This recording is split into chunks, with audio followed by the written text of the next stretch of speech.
Hey guys, it's Adrian, and today I'm taking a look at this KAWA T6 Pro security camera. Now what makes this a truly unique camera is what they call their true color night vision. And that's because even at night you can have pretty much like daytime kind of color viewing conditions thanks to their large f1.0 aperture and advanced image algorithms. In addition to that, we have a 4 megapixel sensor capable of 2K resolution. We have a spotlight, siren, human detection. We can have it set up either Wi-Fi or PoE and more. A big thanks to KAWA for sending the T6 Pro out for review, but let's take a look at how well that color night vision truly works and if this is a great option for you. In the box, we have the KAWA T6 Pro, we have the power adapter, mounting gasket, screws, positioning sticker, guide, and weatherproof seal for the RJ or Ethernet cable. So the design of the KAWA T6 Pro is actually pretty impressive. It's a much nicer camera than I thought it would look like. And it comes in at around 350 grams or about, 0.7, 0.8 pounds. Now, this is kind of like a metal type of build at the front here, and then we have a plastic type of dome covering that you can see right there. We have the spotlights, the camera module. At the very bottom, we have a speaker, and then we have, a weather sealed area with 2 screws, and it gives access to the micro SD card. And then we also have a reset button, and this can hold up to a 256 gigabyte micro SD card. Now at the very back, this is where we have the mount, and this is what you're going to drill, into your wall. And of course you can just, easily separate this so that you could drill it in easily and then, attach everything back afterwards just to make your life simple. And then we also have the pre-ran wiring, which has, the power adapter cable is going to go in the small one to power it. And then we can also do it, power over Ethernet with a RJ45 cable. So you have 2 options. Now, if you do decide to just power it with the power adapter, you don't use the Ethernet cable, which is probably what I'm going to do, then, you do have the option to connect this to your network by Wi-Fi. To install this, the installation process is very straightforward. So either you can just have this wall mounted, you're just going to drill 3 screws into these holes and tighten this locking nut once you set the angulation. Of course, you can also rotate this up and, kind of have it like ceiling mounted a little bit, and then you can just adjust the antennas. So I've removed the screws from the protective cover at the back here to get access to the micro SD card slot. So you can see once you remove that little rubber seal there, this is where we can go ahead and insert the micro SD card. I'm going to put a 256 gigabyte card in there. Specs include a 4 megapixel sensor with a resolution of 2688 by 1520 at 25 frames per second. There's an f1.0 aperture, 111 degrees field of view, 2-way audio, true color night vision, a spotlight, 2.4 gigahertz Wi-Fi, PoE support or wired power, and up to 256 gigabyte micro SD card support. Human detection, alarm, motion recording, or scheduled recording is available. We also have ONVIF and RTSP support, negative 20 degrees Celsius to 60 degrees Celsius operating temperature, IP66 rating, and Alexa support. Let's add the T6 Pro to the KAWA app. So I'm going to click the plus sign here, pick the T6 Pro. I've already inserted the micro SD card. I'm going to skip this step. And I'm not using power over Ethernet. I'm just going to use the power cable. So I'm going to skip all of this. Now it says to press the button at the bottom of the camera. There we go. And I heard the beep.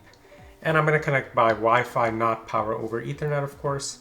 And pick a 2.4 gigahertz connection, which I've done. I've inputted my password already. And now what we're going to do is we're going to connect to the camera's hotspot, which is going to be called KAWA with some numbers. So let's just go into our Wi-Fi settings. And we're just going to wait till we see that pop up. Now you can see my phone is refreshing to search. There we go. So KAWA. And very important this step, make sure you see it say connected. So let's see. Okay, so you can see it says connected without internet, not secure. That's what we want. And now I'm going to go back into the app and I'm going to wait for it to completely finish the pairing process. Alright, and it's that simple, guys. So everything is connected. Now that the camera is added to the app, I'm just going to start live view to make sure everything loads up before I install it. And I can see that the live view is working, so the next step is going to be to install. Now, installation was super simple with the KAWA T6 Pro. Now, I did use a special type of mount to allow me to kind of, adjust the angulation and tilt without actually doing it on the camera. And I'll leave a link down below if you want to check that out.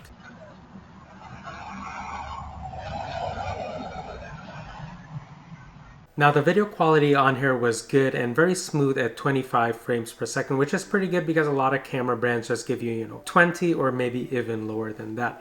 Now, video during the daytime was good, very well exposed, and even with the sun shining directly at the camera, it handled it well. And same with night vision, thanks to their true color night vision, it was fairly easy to make out details. The one area where I had issues though is sometimes with the video I did notice a little bit of artifacting. I thought maybe that could be to the micro SD card, but I noticed that even with it, downloading or kind of uploading to cloud storage, I did notice that as well. And then there is also, the kind of AI smart tagging where it follows people around. And I noticed that was a bit hit and miss as well. So it's probably something I would just turn off.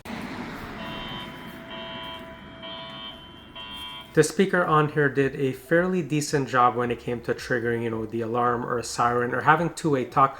But I do wish it was a little bit louder because especially on, windy days or if you have, a lot of background noise with cars coming and going, it could be harder to make out. The light output on here is fairly impressive given that the camera is so small. I've reviewed other cameras where the bodies are a bit bigger and they also have a spotlight, but they didn't have as far of a light illumination range as the KAWA T6 Pro. The camera does a fairly good job at noise pickup, and it's not a feature that I find on a lot of outdoor cameras. It's more something I find on indoor cameras.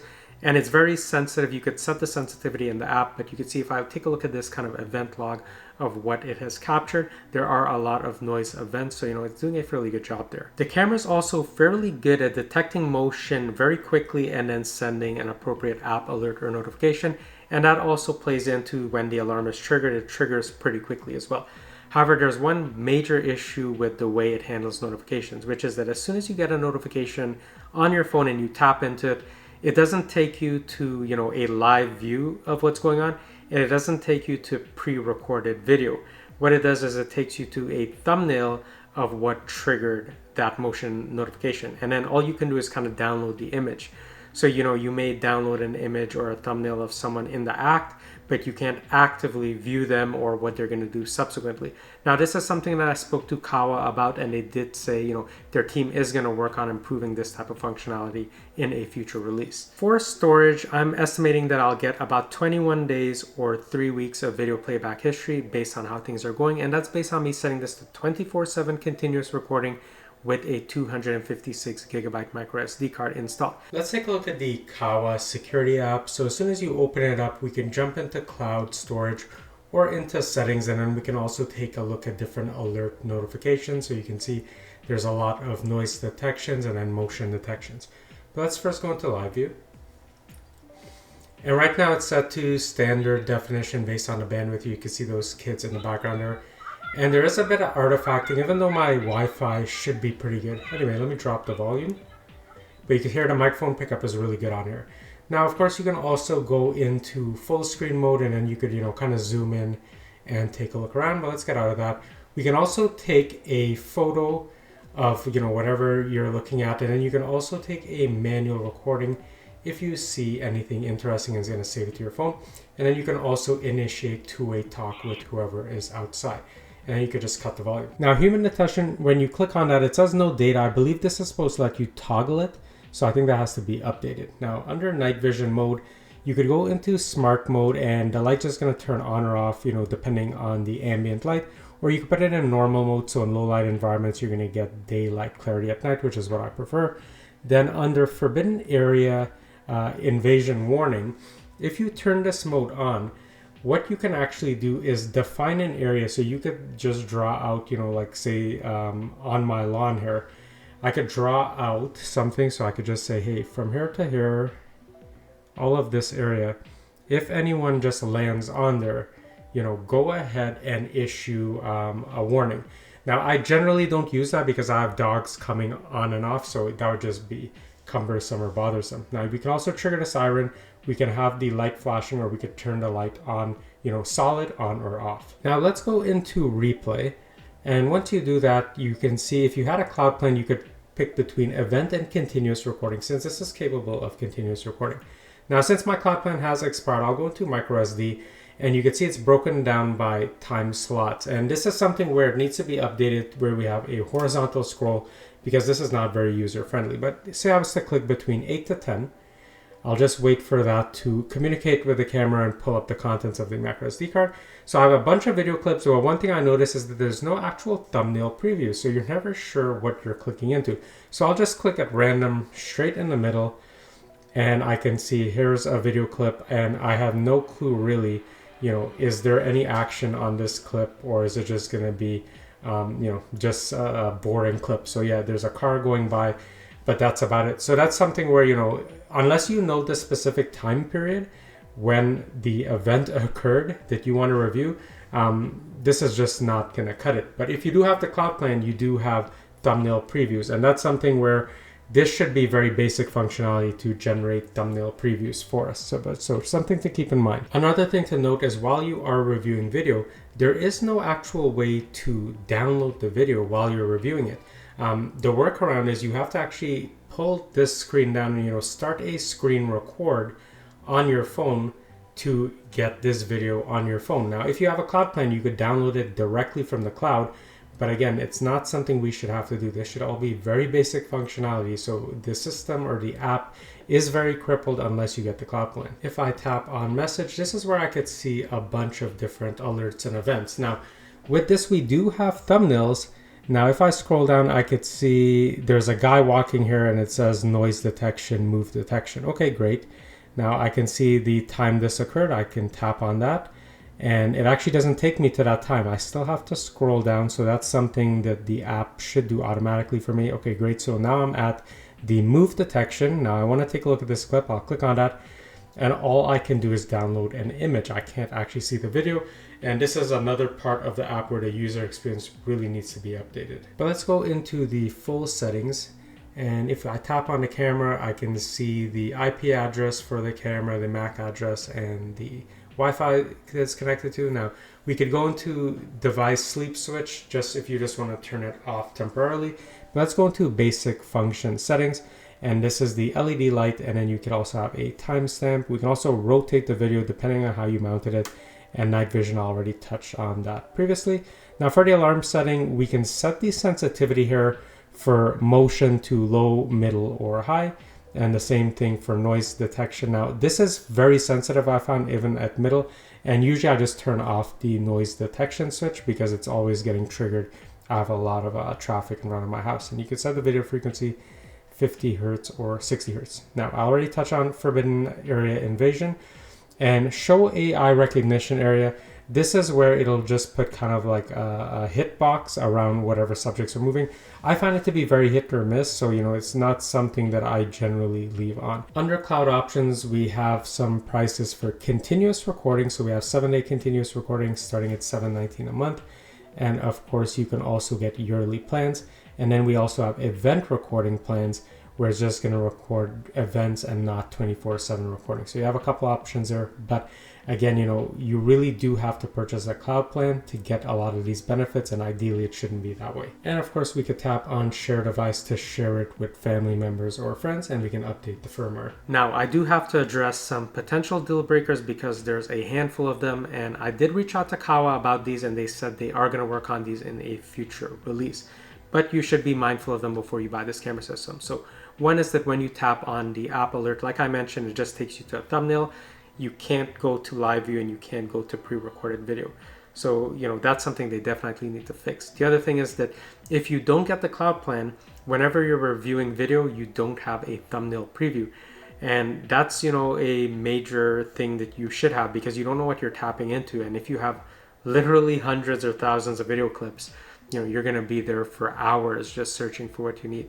Now, the only way to get video thumbnails is if you get the cloud plan.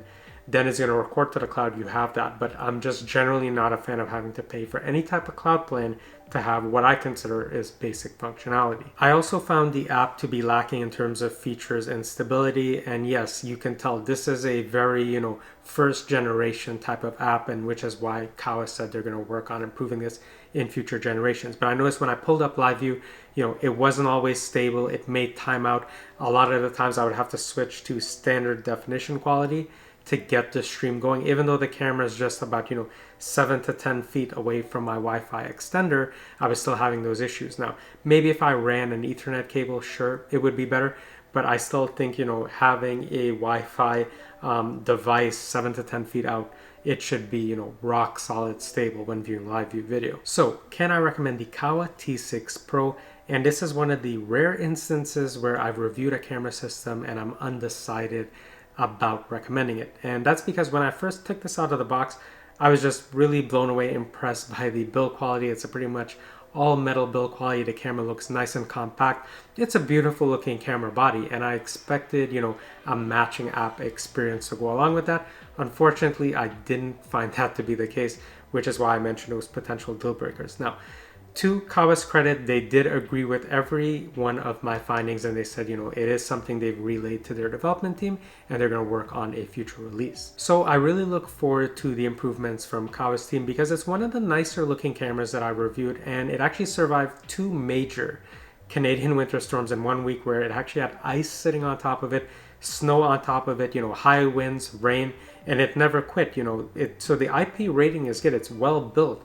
It's just the app experience needs to be improved. So if you're interested in picking up the KAWA T6 Pro, I'm going to leave some links down below, but this is one of the rare camera systems where I recommend getting the cloud plan, because then you get full functionality out of it. You'll have thumbnail previews, and you'll be able to download clips directly to your phone. But also keep in mind that there's other camera systems out there where you don't have to pay for a monthly cloud plan to get that type of functionality, so you're going to kind of have to weigh that out. And if you have any feedback for KAWA, please feel free to leave it in the comments down below. I'm sure they're open to that as well. And as always, if you found this video helpful, please consider liking and subscribing, and I'll see you in the next one soon.